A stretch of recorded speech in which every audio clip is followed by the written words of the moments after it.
Pak Surya Paloh. Silakan Ketua Umum.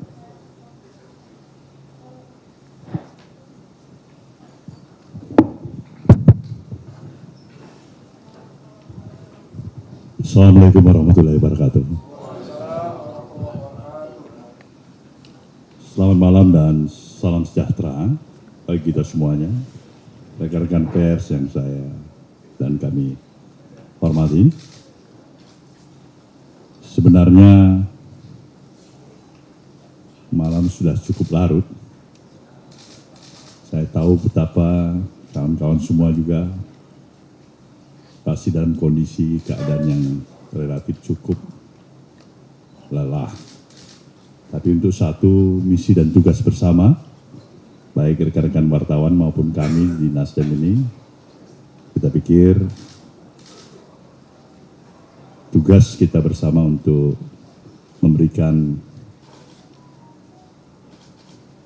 respon yang baik berkenan dengan telah selesainya ditetapkan oleh Komisi Pemilihan Umum untuk melakukan rekapitulasi perhitungan suara, baik untuk pemilihan anggota legislatif maupun pemilihan presiden dan wakil presiden. Sebagai sebuah mekanisme yang telah ditetapkan dan kita sepakatin bersama dalam kehidupan politik kenegaraan, inilah hasil pemilu yang harus kita terima. Benar bahwa terdapat berbagai macam catatan dan evaluasi, bahkan gugatan atas pelaksanaan pemilu yang ke-13 dalam sejarah kehidupan politik kita ini.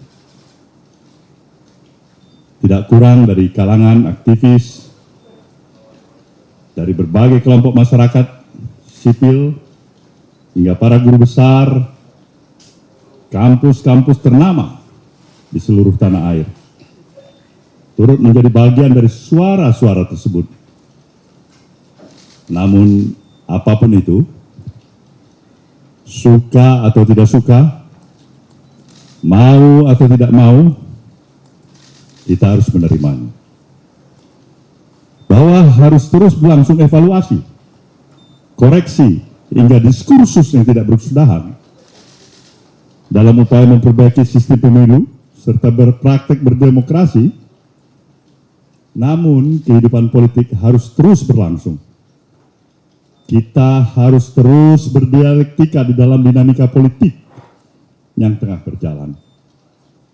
Suka atau tidak suka, sepakat atau juga tidak bersepakat. Sebab hajat hidup bangsa ini harus tetap diperhatikan. Kenyataan politik hari ini adalah bagian dialektika yang harus terus kita jalani sebagai suatu bangsa. Sebab demokrasi pada kenyataannya senantiasa menyisakan ruang bagi berbagai bentuk perbaikan atau bahkan penyelewengan terhadap praktek kekuasaan itu sendiri. Yang paling penting adalah bagaimana komitmen kita sebagai kaum demokrat, sebagai kaum pergerakan, sebagai bagian dari masyarakat sipil untuk terus-menerus tidak pernah berhenti berupaya memperbaiki praktek-praktek berdemokrasi kita demi terciptanya kehidupan politik dan kekuasaan yang mencerdaskan kehidupan warganya. Berangkat dari pemikiran di atas, Partai Nasdem menyampaikan sikapnya terhadap hasil pemilu tahun 2024 seperti berikut ini. 1. Partai Nasdem menyatakan menerima hasil pemilu tahun 2024 yang telah dilaksanakan pada tanggal 14 Februari 2024 yang lalu. Baik pemilihan anggota legislatifnya maupun pemilihan presiden dan wakil presiden dalam Pilpres. Kedua, Partai Nasdem mengucapkan selamat kepada seluruh partai politik peserta pemilu legislatif tahun 2024. Beserta dengan ketiga pasangan calon yang telah mengikuti kontestasi pemilihan presiden pada pemilu 2024. Partai Nasdem juga mengucapkan selamat kepada pasangan Prabowo Subianto dan Gibran Rakabuming Raka sebagai pemenang Pilpres tahun 2024. Tiga, atas berbagai catatan yang ada, Partai Nasdem tetap berkomitmen untuk senantiasa berada dalam kehendak yang terus-menerus berupaya memperbaiki kehidupan demokrasi dan politik kita. Nasdem akan selalu siap, terbuka, serta telah menjalin komunikasi dan korespondensi dengan berbagai kelompok masyarakat sipil, akademisi, para tokoh, cendekiawan, guru besar, hingga media sebagai pilar demokrasi keempat guna mewujudkan komitmen tersebut. Keempat, Partai Nasdem menyadari bahwa partai politik hanyalah satu dari sekian pilar demokrasi. Nasdem menyadari bahwa politik tidak saja membutuhkan otoritas yang kuat, akan tetapi juga praktek check and balance yang sehat. Oleh karena itu, selain perlu membangun sistem politik dan kekuasaan yang sehat, kita juga membutuhkan kecerdasan politik warga negara yang kuat. Kelima, Partai Nasdem mengajak seluruh komponen bangsa untuk senantiasa mengutamakan kepentingan bangsa di atas kepentingan golongan atau kelompok di dalam upaya mencari keadilan pasca pemilu. Demikian pernyataan ini disampaikan sebagai Tuhan Yang Maha Esa. Semoga Tuhan Yang Maha Kuasa senantiasa memberikan kekuatan kepada bangsa ini untuk mampu memperbaiki dan terus-menerus meningkatkan diri di masa depan. Jakarta, 20 Maret tahun 2024, Surya Paloh, Ketua Umum.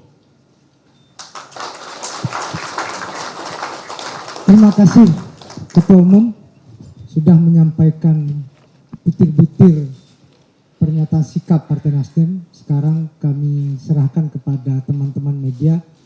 Kalau ada pertanyaan, silakan 5 penanya ya. Nah, jadi 5 pertanyaan sesuai dengan sikap Nasdem 5. Pertama, sebutkan dari media mana. Ya, selamat malam Pak Surya Paloh. Saya Dita dari JPNN. Izin Pak bertanya, untuk Partai Nasdem sendiri ketika Pak Prabowo terpilih dan mengajak Nasdem untuk bergabung di koalisi, bagaimana sikap Nasdem nantinya? Apakah akan bergabung ke koalisinya Pak Prabowo? Dan yang kedua, untuk selanjutnya langkah dari Timnas Amin sendiri akan mengajukan gugatan ke MK. Bagaimana Nasdem apakah mendukung untuk Amin mengajukan ke MK? Dan yang ketiga soal hak angket, apakah Nasdem akan turut mendukung hak angket Pak di DPR? Terima kasih Pak. Oke, makasih. Kalau sama pertanyaannya cukup diwakili ya. Silakan yang kedua. Terima kasih Pak Surya, Kakak Willy, dan teman-teman sekalian. Pertama, saya Irfan dari wartawan tirto.id. Tadi juga menekankan apa yang disampaikan teman saya Dita. Tadi disampaikan oleh Pak Surya, menerima hasil. Apa itu definisi menerima hasil? Menerima hasil pemilu itu sendiri. Dan bagaimana gugatan karena besok pukul 8 pagi, Tim Hukum Nasional Timnas Amin akan mengajukan langsung ke Mahkamah Konstitusi. Itu pertanyaan pertama. Lalu pertanyaan kedua adalah dari PKB, Nasdem, dan PKS, Timnas Amin, kemarin sudah berkumpul dan ketiganya saya lihat sudah bersikap sama akan menyiapkan Pak Anies untuk DKI 1. Nah, di sini juga ada Pak Sahroni yang juga merupakan salah satu kandidat dari Partai Nasdem. Itu bagaimana tanggapannya? Terima kasih. Terima kasih. Lanjut. Yang ketiga atau sudah cukup? Silakan. Bang Cindy dari Kompas TV, masih terkait juga dengan MK. Kalau yang Pilpres kan Timnas Amin besok akan maju, tapi kalau untuk di Pileg, kalau dari Nasdem sendiri persiapannya seperti apa, apakah akan mengajukan atau tidak? Sama juga menegaskan lagi kan tadi Partai Gerindra juga bilang kalau udah komunikasi dengan 01 dan 03 dan dapat isyarat baik dari banyak partai politik soal kebersamaan dan akan satu visi misi gitu di pemerintahan selanjutnya. Partai Nasdem juga yang termasukkah? Terima kasih. Cukup ya. Silakan Ketua Umum.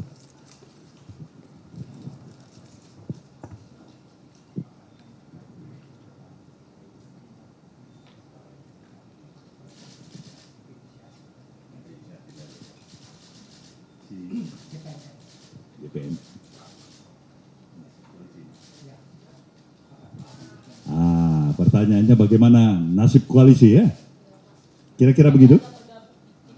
Apakah akan bergabung pada pemerintahan baru ya?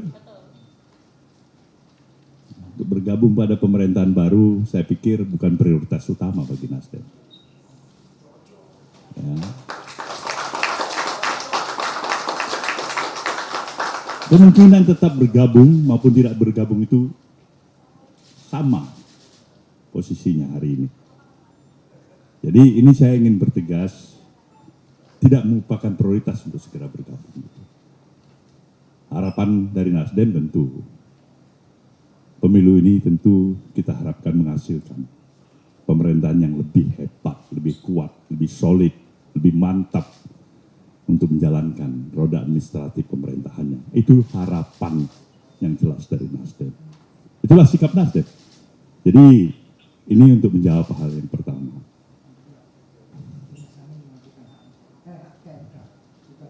Kawan-kawan yang besok akan mengajukan, katakanlah dari Timnas Amin untuk ke MK, saya pikir kita sepakat dari apa yang saya gambarkan tadi. Penghormatan kita untuk upaya mencari keadilan, upaya untuk mengevaluasi, memperbaiki dari sesuatu yang kita anggap perlu untuk dilakukan, saya pikir itu tetap harus berjalan sebagaimana mestinya. Seterusnya hak angket. Ini yang paling menarik. Saya berbicara dengan saudara semuanya dengan bahasa kita dalam komunitas pers. Ada keterus terangan, ada spontanitas. Saya pikir saya harus katakan ini. Dengan energi Partai Nasdem yang relatif masih amat terbatas. Kalaupun Nasdem mendorong hak angket itu semata-mata karena penghormatan kepada hak konstitusional yang dimiliki oleh seluruh anggota dewan. Pertanyaannya, masih memungkinkah efektivitas yang akan diperoleh oleh Nasdem atau siapapun yang melaksanakan hak angket dalam kondisi pada saat ini di Dewan. Ini perlu kita pikirkan bersama. Karena apa? Demokrasi yang ada pada saat ini tidak lagi mengedepankan ajas musyawarah dan mufakat. Tapi suara terbanyak. Ketika kita berhadapan dengan suara yang terbanyak, nah, kita harus pikir dulu, kita sudah banyak suara nggak? Saya harus katakan ini, agar tidak memakai bahasan yang penuh dengan eufemisme. Sebenarnya ini hak angket bukan yang pertama sekali kita kenal. Sudah berapa kali dipergunakan, dipakai di Dewan. Begitu juga terhadap pemilu. Tapi khusus pemilu tahun 2024 ini, seakan-akan ada hal yang extraordinary, luar biasa. Oke. Nah, kena hak yang seakan-akan kesan impresi yang luar biasa ini, Nasdem juga mengikutinya dengan cermat. Ada apa? Kalau tidak ada mengada, nah, menurut pepatah, kenapa tempua bersarang rendah? Nah, ini pepatah ini ada apa kok luar biasa? Tapi concern Nasdem itu adalah kepentingan nasional. Berulang kali saya katakan, di mana saja. Persatuan nasional itu di atas kepentingan pemilu ini sendiri menurut saya. Apalagi hak angket. Jadi kami serahkan pada kawan-kawan yang ingin meneruskan hak angket, tentu Nasdem amat sangat menaruh rasa simpati dan respeknya untuk berjalan. Bagaimana sikap Nasdem? Kami akan evaluasi. Kami lihat dulu satu persatu. Partai yang lebih besar dalam posisinya di Dewan Perwakilan Rakyat hari ini bukan Nasdem sebagai partai terbesar. Bahkan rekan-rekan dari PDIP yang pertama sekali mengambil inisiatif untuk menggulirkan hak angket. Nah, kita lihat ini, sejauh mana progresnya berjalan. Jadi partai dengan jumlah perolehan suara yang tidak nomor 1 dari hasil pemilu 2024 ini bolehlah ikut. Lihat-lihat dulu pada partai yang mendapatkan suara dan kursi paling banyak. Khusus Jakarta. Jadi ini jawaban kami. Definisi menerima hasil pemilu. Sebelum saya menjawab langsung, saya ingin tanyakan kepada saudara semua. Adakah pilihan lain kecuali tidak menerima? Ada. Apa itu? Menolak. Apalagi tidak bersikap. Tidak menerima, tidak menolak. Abstain. Dia abstain. Nah, Nasdem menyatakan sekali lagi demi kepentingan persatuan nasional. Dia menerima hasil pemilu ini dengan catatan. Dengan catatan berbagai kekurangan, berbagai hal-hal yang perlu kita perbaiki, kita harus perbaiki. Itulah sikap Nasdem. DKI 1 Pak Surya. Ada Anies, ada Sahroni ini. Mau Anies atau mau Sahroni Pak Surya? Kita lihat ini, kalau malam ini Saroni. Coba lihat wajah ini. Kalau ini bukan OTW Jakarta, memang sudah di Priuk gitu. Yang terakhir Pak Surya, komunikasi dengan partai-partai lain dan tadi dibilang dengan termasuk 02 dan 03, Nasdem akan memainkan seperti apa? Ini pertanyaan terakhir Pak Surya. Hubungan kekerabatan dalam komunikasi politik yang selama ini terjalin baik, itu harus tetap terjaga. Harus tetap terjaga. Nasdem tetap berupaya sepenuhnya agar komunikasi politik ini cair, untuk melihat dan memiliki satu tekad dan harapan yang sama, agar proses perjalanan pembangunan kehidupan kebangsaan kita akan berjalan lebih baik. Ini yang kami tempatkan, agar benar-benar komitmen kebangsaan kita bisa terjaga lebih baik. Kita harus berupaya ke arah itu, walaupun itu tidak mudah. Maka concern yang sama tentu kita harapkan memperkuat rasa kebersamaan di antara kita. Ini salah satu barangkali terapi yang baik untuk mengurangi hal-hal yang barangkali pembuangan energi yang percuma di antara kita ketika kita bertikai satu dan dua di antara kita. Itu saja saya pikir. Makasih teman-teman. Sekian, nanti sisanya nanti kita bisa doorstop atau teman-teman kakak-kakak bisa tanya ke pribadi yang bersangkutan, termasuk yang sebelah kiri saya ini. Karena ini sekarang cita-citanya sih jadi presiden, bukan jadi gubernur. Nah, itu bedanya. Nasdem ini call-nya selalu tinggi. Terima kasih sekali lagi teman-teman. Selamat malam. Assalamualaikum warahmatullahi wabarakatuh.